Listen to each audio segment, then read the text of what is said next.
Well, last episode I talked about a movie with the word terror in it, so screw it, let's do another one.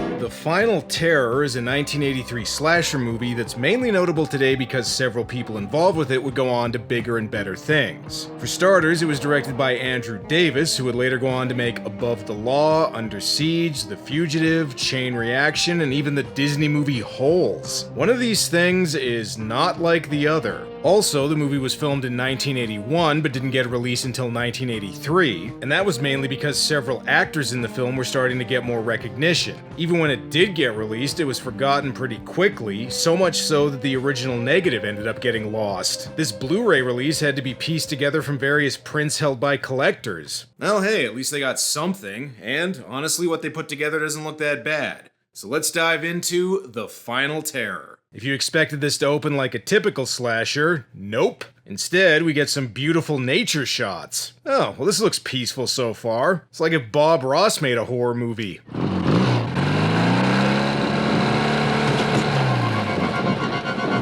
And somebody just had a happy accident. The guy's leg seems to be broken, so the girl goes to find help, but when she gets back, he's gone. I guess his leg didn't hurt that much after all.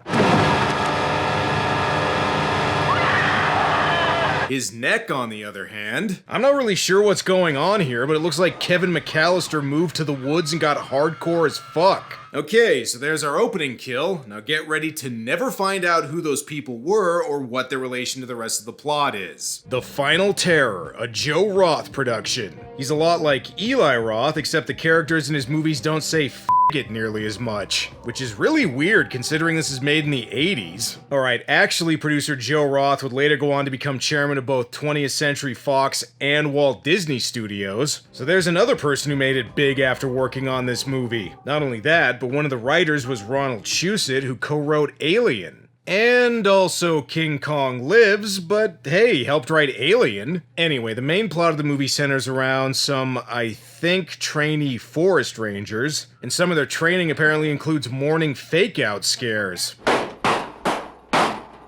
Wake up, pigs! Morning, nagger, up the old tricks. Wait, what did he call him? Morning, nagger, up the old tricks. Okay, well the character's name is Edgar, so hopefully the YouTube algorithm doesn't think they're saying something else and flag this video. By the way, Edgar is played by Joe Pantoliano, who's another guy who went on to have a bigger career after this movie. Now this is a bit of a different role for him in that here he's playing a southern creepy asshole as opposed to his usual Italian creepy asshole. See the kind of gratitude I get? And hey, wait a second, I know that guy too. That's Niedermeyer from Animal House, the Twisted Sister We're Not Gonna Take It video, the Master from Buffy, yeah, Mark Metcalf. I know him. I mean, not enough to remember his name right away, but he's been in stuff. I want you guys to try to be gentlemen, be polite, and try to be cool. What the hell would you know about being polite and cool? You will report to the stable tonight and every night at 1900 hours. And without that pledge pin! Anyway, the premise is they're about to go on a trip downriver to clear some brush, but Mark also wants to bring his girlfriend and some of her friends along with, a decision that does not sit well with Edgar. What the hell you think they're gonna do out there in the woods with girls, huh? Look, relax. It's an 80s slasher flick, so if any of them try to get laid, it's a guaranteed death sentence. By the way, one of the women they're taking along with him is played by Daryl Hannah, and yeah, the fact that she started to become famous is one of the reasons this movie finally got a release 2 years after it was filmed. So much like with Cherry 2000, this is another case of a movie studio going, we don't know what to do with this movie. What, somebody in it's famous now? Put it out.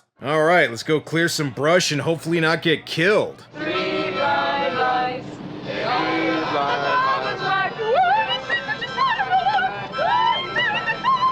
And now suddenly I want to kill all of them. Okay everybody, the plan is to raft down Blood River until we get to Death Cove. Then we're gonna hike through the Phantom Forest and make camp at the foot of Mount Torture. Edgar, however, isn't too fond of that plan. I know a stretch patch about 30 miles north of here. We got a lot of nice streaming up there, and y'all have a better time doing it that way and nobody get hurt. Ah, come on, how are we supposed to make a horror movie that way? You know what, to pass the time, how about we play a game? I spy with my little eye something nothing relevant to the plot. You know what that is, Wendy? A mental institution. Oh yeah, I heard one of the inmates murdered several guards, escaped into the woods, and is currently still at large.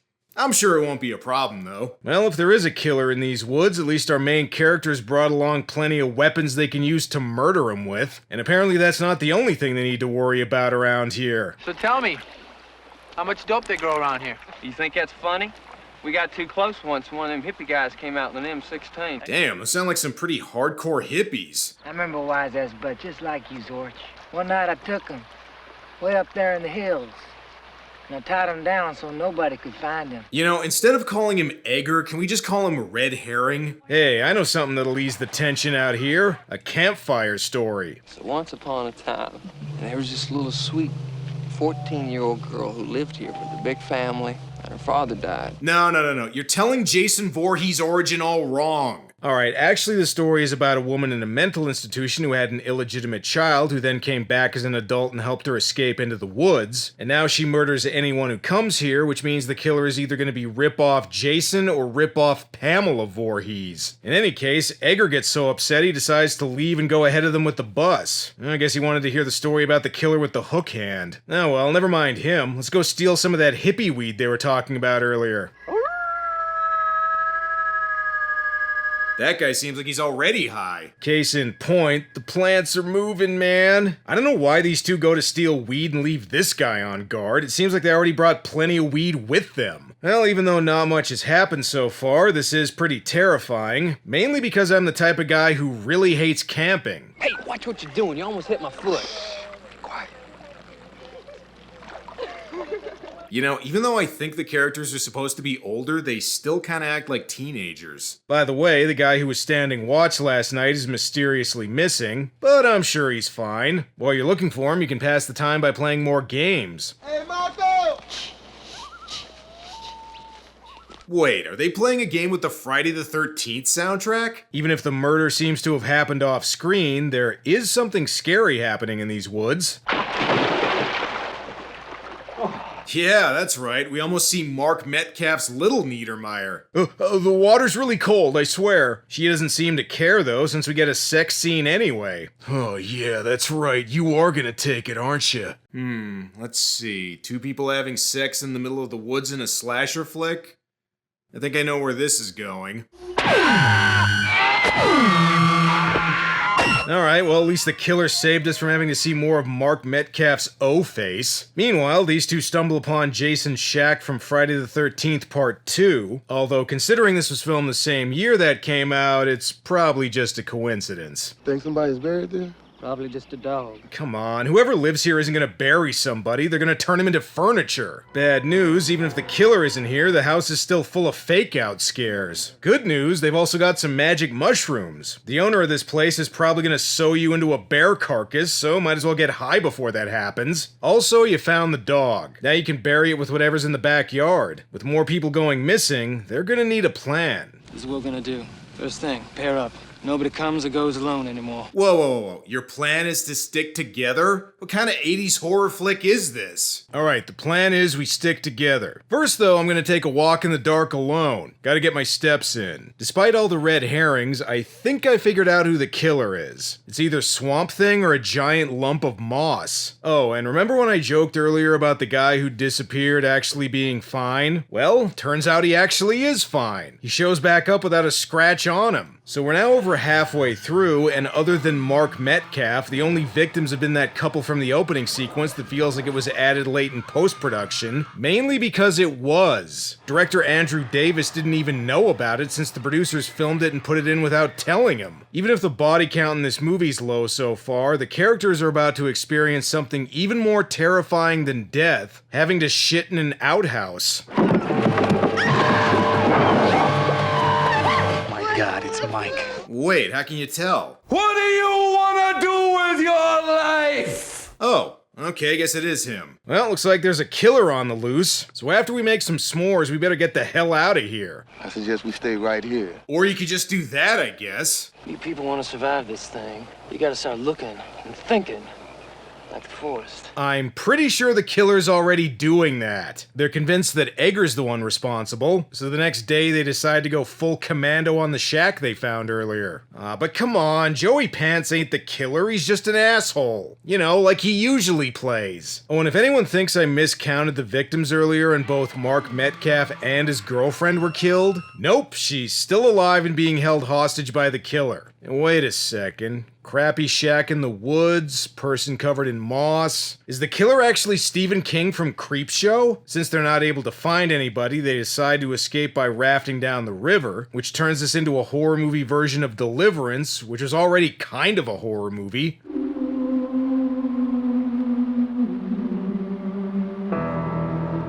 Alright, well, the nature cinematography in this movie's really good. Gotta give it that. You know, at this point, I'm starting to think the killer really is some moss that came to life. We're now almost an hour in, and if anyone thinks the body count has been too low...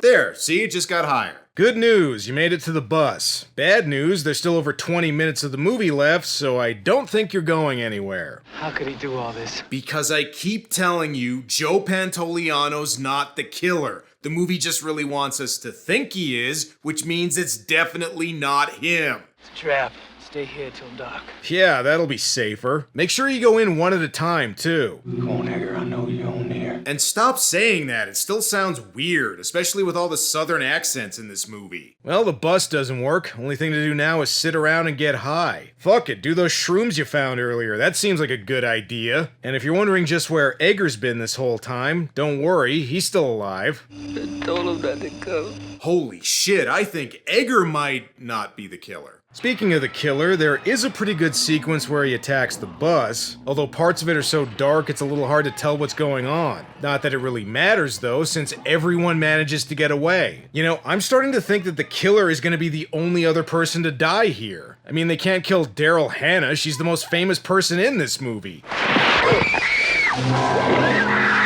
Huh.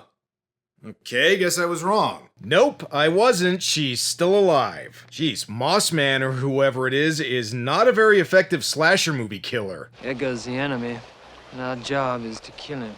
Edgar should die. For the last time, it's not him. I already sorta mentioned this, but they did film in some really nice wilderness locations for this movie. This looks like it would be a pretty cool place to go camping if there wasn't a killer on the loose. We won't kill him. Right here. That's where it's gonna happen. This is beautiful. And now I'm starting to suspect that he might be the killer. Rather than trying to escape, the plan is to try and lure the killer into a trap they've rigged up in the woods and kill him Predator style. And look, I already mentioned how weird it sounds when you say Egger. There's no need to do blackface on top of it. Listen to me, Edgar! We're gonna get you bad, Edgar! Well, you better hurry, the movie's almost over. Where are you, Edgar? You say too much. Wait, what the fuck? Was I wrong? Is Egger actually the killer? Okay, I gotta admit, if the twist of this movie ended up being that the most obvious person was the killer, that would actually be kind of a surprise. Nah, of course Egger's not the killer. Joe Pantoliano can't die until Tony strangles him for killing Pi Oh My. Instead, get ready for this revelation. Remember that campfire story from earlier in the movie? Come on! Yeah, that's right. Turns out Egger's actually Jason and Mossman is Pamela Voorhees. But it's the first movie, so Pamela's the killer, not Jason. You get what I'm saying. And even though the body count's been pretty low so far, I will admit that the way they take out the killer is pretty awesome.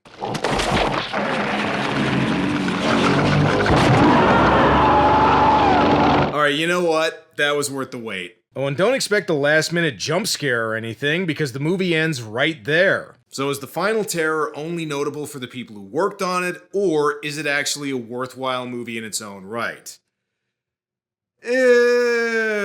Kinda. People expecting a pure slasher movie might be disappointed because that's not really what this movie is. Like I said, the opening sequence with the couple on the motorcycle was added later when the producers realized there weren't enough kills in the movie, so if you don't count them or the killer dying at the end, that means there's only 3 victims in the entire movie. And I had to check to make sure this last guy died. On the poster it says, "Can anyone survive?"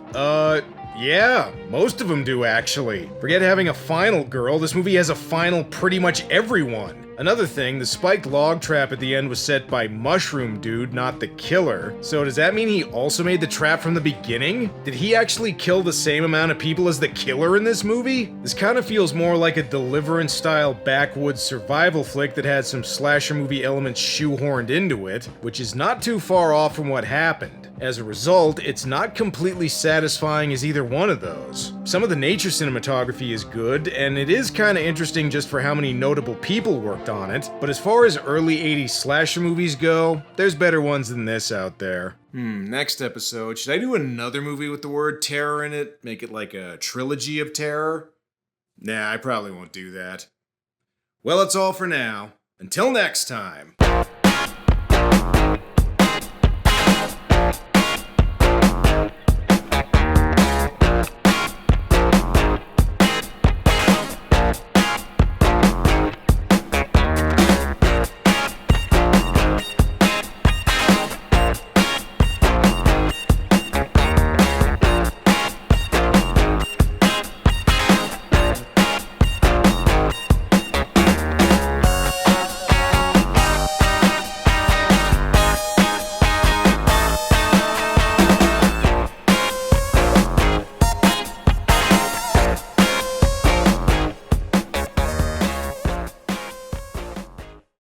Who you calling, geek boy? Oh, that's cool.